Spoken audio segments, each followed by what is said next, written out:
বৌদির কাছে ডিটেলসে শুনলাম যে আপনি পুরোপুরি ব্যাপারটা দেখছেন, তাই তো আজ আমি এখানে আসলাম।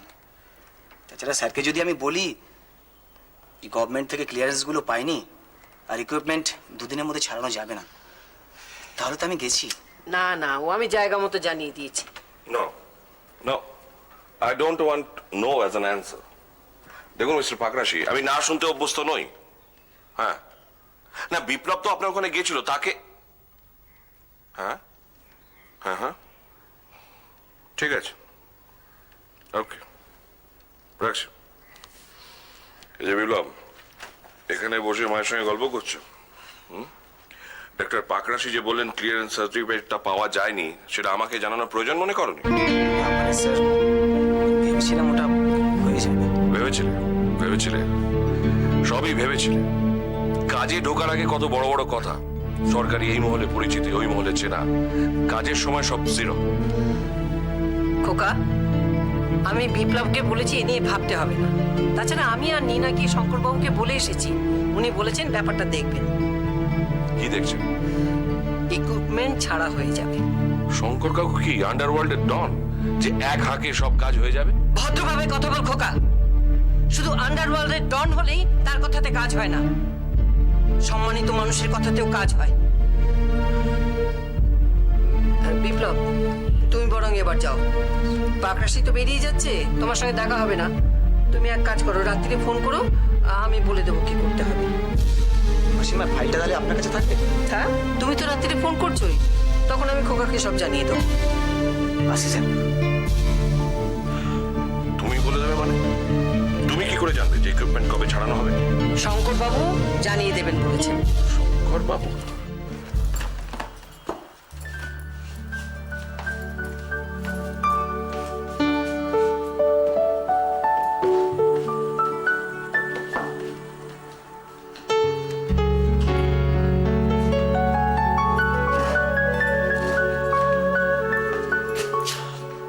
দিদি, কখন এসেছো?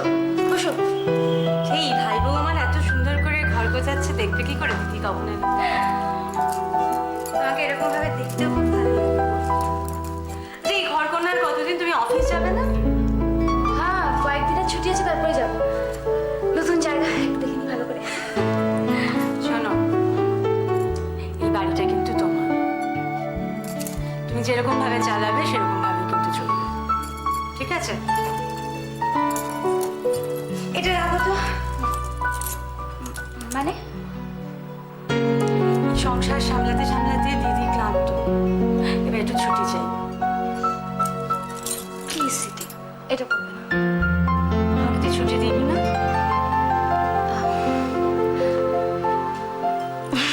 ঠিক আছে, দাও।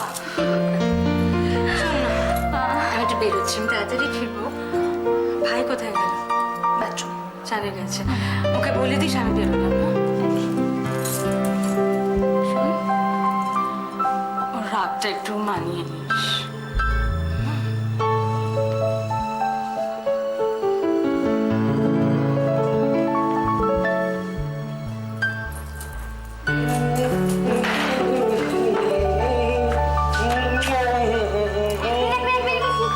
কি করেছো না? কি করেছি? প্যান্ট পরেছো কেন? ও পড়বো না। কি? পায়জামা পাঞ্জাবি পরবে তো, প্যান্ট পরেছো কেন? পাঞ্জাবির সাথে কি হলো? না কি হলো? পাঞ্জাবির সাথে পায়জামা। কেন পাঞ্জাবির সঙ্গে প্যান্ট যাবে না? না, ক্যাবলা ক্যাবলা লাগে। ক্যাবলা সমস্ত বুদ্ধিজীবীরা পড়ে, তুমি জানো? তা তুমি বুদ্ধিজীবীদের ক্যাবলা বলছো? তুমি আমায় ক্যাবলা বলছো? আমায় কি করে ক্যাবলা বলছো? কি হচ্ছে? ছাড়ো না। আচ্ছা ঠিক আছে, ঠিক আছে, ঠিক আছে। আগে পায়জামাটা পরে নাও, তারপর। এটা একটা শর্ত হলো? এটা অবস্থা বউ ভীষণ ডেঞ্জারাস বস্তু। বুঝতে পারছো? আরে আরে বুঝেছি। এ মা, তোর এটা তো ঢুকে গেছে। না না না, আরে তোমার একটা কাজ দাও না। শোনো শোনো শোনো, তুমি যখন ছিলে না তখন আমি করতাম তো। জানি কিন্তু দাও। এই দাও। Please, please, please দাও।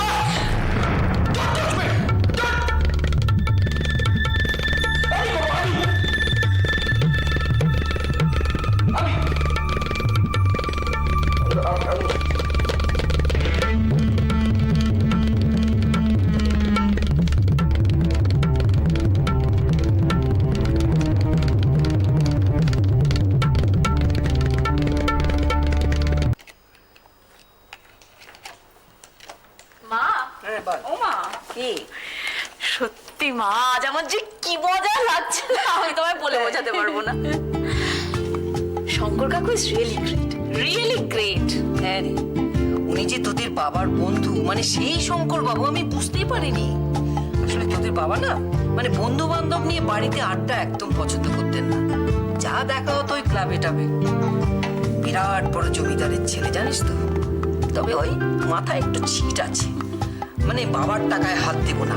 সারা জীবন ওই রুড়কেলাতে সাধারণ একটা কেরানির চাকরি করে আর নাটক করে কাটিয়ে দিল। কিন্তু তুমি কন্ট্যাক্টটা একবার ভাবো, মানে হেলথ মিনিস্টার নিজে ফোন করে পাকরাশিকে ক্লিয়ারেন্স সার্টিফিকেট দিতে বলেছে। উফ, ভাবতে পারছি না। আচ্ছা মা, শঙ্কর কাকু কি করেন গো? এই রে, সেটা তো জিজ্ঞাসা করিনি, জিজ্ঞাসা করে নেবো। তবে যা বিনয়ী না, কিছুতেই বলবেন বলে মনে হয় না। এই যা, কি হলো? ওই দেখো কোথায় চললে আবার।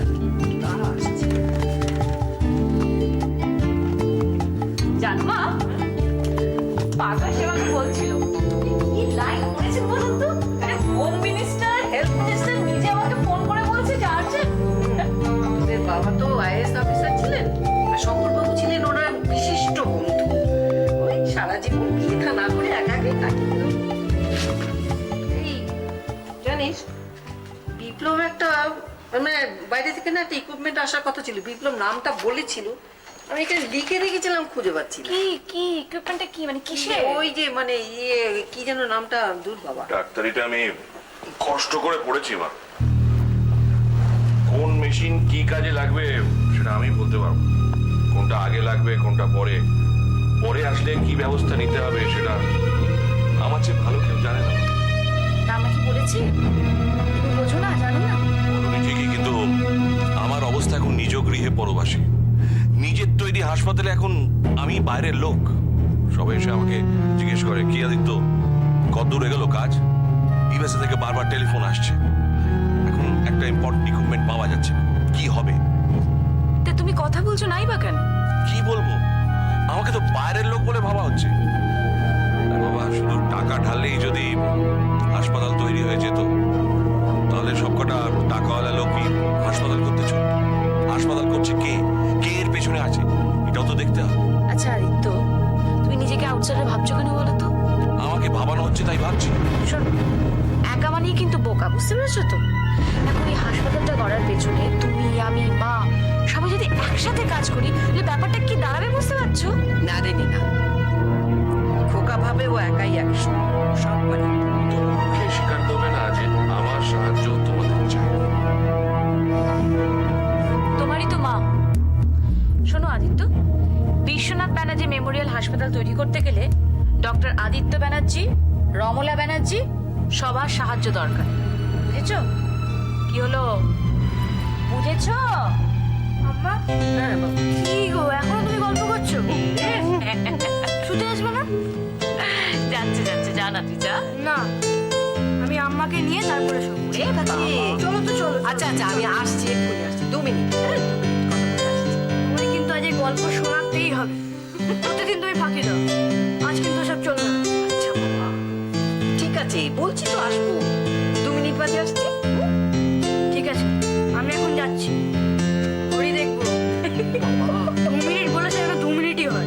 আচ্ছা। Your time starts now. যাও মা, যাও, দেরি করো না, যাও। ঠিক আছে, তবে এটা নিশ্চিত খোকা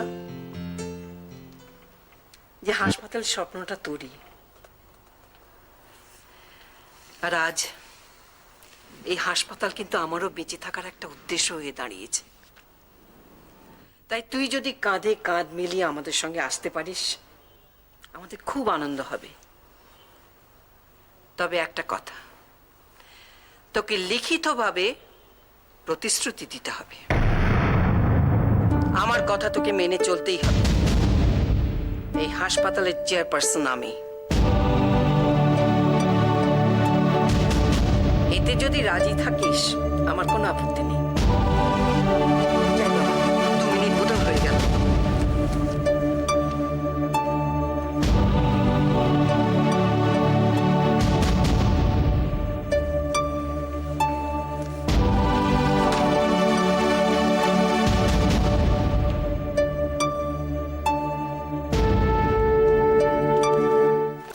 তুমি একবার ভাবো আদিত্য, পাকরাশির মতো এরকম একটা রিজিড লোক, সেও এক কথায় ক্লিয়ারেন্স সার্টিফিকেট দিয়ে দিতে রাজি হয়ে গেল। মাকে না এত খুশি হতে আমি কোনোদিন দেখিনি, জানো, এত আনন্দ পেয়েছি। আমি নিজেও পাকড়াশির সঙ্গে কথা বলে এসেছি। জমিটা তৈরি হয়েছে। আর শঙ্কর চৌধুরী কে এমন বীর পয়গম্বর শুনি? এটা কিন্তু তোমার অন্যায় কথা। যে যতটুকু করে তাকে তার দাম দিতে হয়।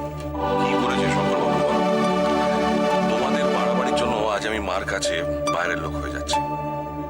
হাসপাতাল আমার স্বপ্ন ছিল। হরনাথকে বলে কই আমি জমিটা নিলাম।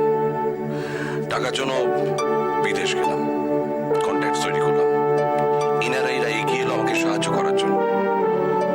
মার জন্য হুড়মুড় করে বিদেশ থেকে ফিরে এলাম। ঠিক আছে, মার সেন্টিমেন্ট বাবার নামে হাসপাতাল হবে, হোক। শরীরটা ভালো ছিল না, ভাবলাম ঠিক আছে, এতে যদি মা খুশি হয়। কিন্তু এটা কি? আমাকে লিখিতভাবে কথা দিতে হবে আমি মার কথা শুনে চলবো? এটা একটা কথা হলো? ওটা তো কথার কথা আদিত্য। আমি একটা কথা বুঝতে পারছি, তোমরা দুজনে মিলেমিশে কাজটা করছো না কেন? তুই তো মার মতো অবুঝ নও। হাসপাতালের কাজে মা কি করবে? মা ডাক্তারের কি জানে, কি করবে মা? এটা একদম একটা আনপ্রফেশনাল অ্যাপ্রোচ, তাই না? আমার কন্ট্যাক্টটাই আসল, আমার নামে হাসপাতাল চলবে, এটা মাকে বুঝতেই হবে। ওই শঙ্কর চৌধুরী কি করবে? ওই ডাক্তার। আদিত্য, শঙ্কর কাকু যেই হন না কেন, অ্যাটলিস্ট তুমি একটা ব্যাপারে ওনার প্রতি কৃতজ্ঞ থেকো। উনি ছিলেন বলেই কিন্তু আজ তুমি এই বাড়িতে অক্ষত অবস্থায় ফিরে আসতে পেরেছো। আর হঠাৎ ওই পুরোর প্রতি এত নির্ভরতা কি করে এলো? এটা তুমি কি কথা বলছো? শঙ্কর কাকু তোমার বাবার ছেলেবেলার বন্ধু ছিলেন। এই তো সেদিন কথায় কথায় সেটা বেরোলো। বাহ, তাহলে তো সময় সোহাগা। বাবার বন্ধু ছিল, ব্যাস সবকিছু মা। তোমরা কিন্তু আমায় বড্ড রাগিয়ে দিচ্ছ। ডাক্তার ছাড়া হাসপাতাল হয়? Anyway, আচ্ছা আদিত্য, যে মা তেল ডাল চিনি গম এসবের হিসেব করে এত সুন্দরভাবে তোমাকে মানুষ করে তুলেছেন, এই সংসারটাকে সাজিয়ে রেখেছেন, তিনি একটা হাসপাতাল চালাতে পারবেন না? ওটাও তো একটা সংসার, একটু বড়, লোকজন একটু বেশি, এই যা। কিন্তু এর বাইরে তো আর কিছু না। তুমি কি আমায় শান্তিতে খেতে দেবে?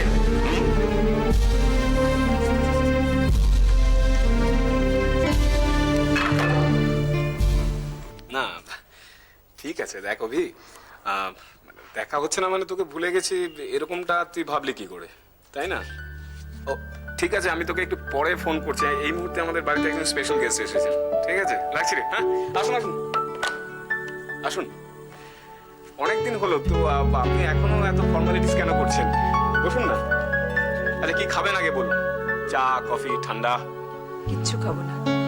কি রে, একা কি ভাববো করছো? ওমা, সীমা তুমি বসো। কিংশুকবাবু আমাকে ডেকে পাঠিয়েছেন। হ্যাঁ আমি জানি, আমাকে বলেছে। আসলে ও একটু পাশের দোকানে গেছে। দেখো না, পুলিশের বরকর্তা বলে কি সংসারে কাজ করবে না? না, নেবার করবে না। এই তুই থাম। ওকে বললাম যে যা তো 1 কিলো ময়দা নিয়ে আয়, আজ সীমা আসবে, 2টো লুচি ভেজে দেবো। জাস্ট ভাবুন আপনি, ময়দার ঠোঙা হাতে সিবিআই অফিসার আসছেন। What a scene! তাতে কি হয়েছে? সিবিআই অফিসার বলে কি তারা খাবার দাবার খায় না? খাওয়া খেয়ে পেট ভরায়? না না, ময়দা না। সরি, আপনি বোধহয় মনে করেছেন না। না না, মিনিট 2 এখন। No no no, not exactly 1 minute 44 second. আমি তাই বলছিলাম যে পুলিশের বড় কর্তা বলে কি সংসার ধর্ম বলে কিছু কিছু নেই? চিরকাল ধর্মের সার হয়ে ঘুরে ঘুরে বেড়াবি?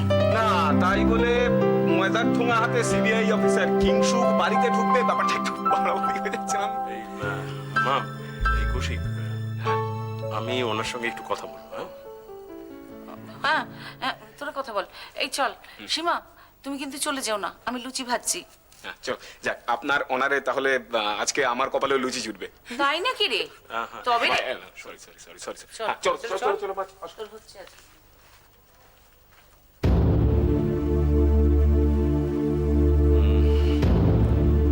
আপনি কিছু মনে করবেন না, ওই মা ভাই ওরা আপনাকে দেখলে এত আনন্দিত হয়। আপনি আমাকে কেন ডেকেছেন?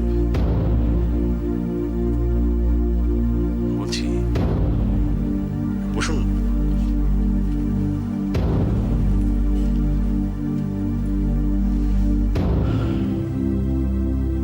দেখুন, আপনাকে আমি আগেও বলেছি, আবারও বলছি, মিস্টার প্যাটেল এই কিন্তু দুবাইয়ের একজন বড় ব্যবসায়ী।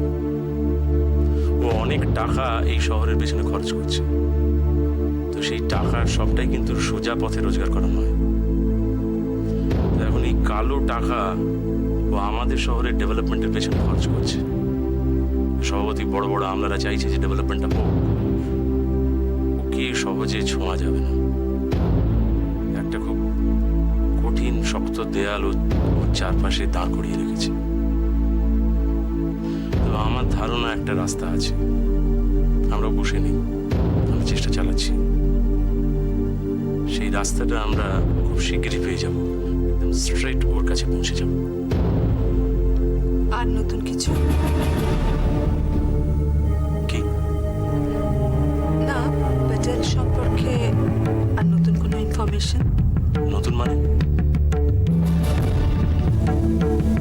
পুলিশের বড় চাকরি করি না ঠিকই, কিন্তু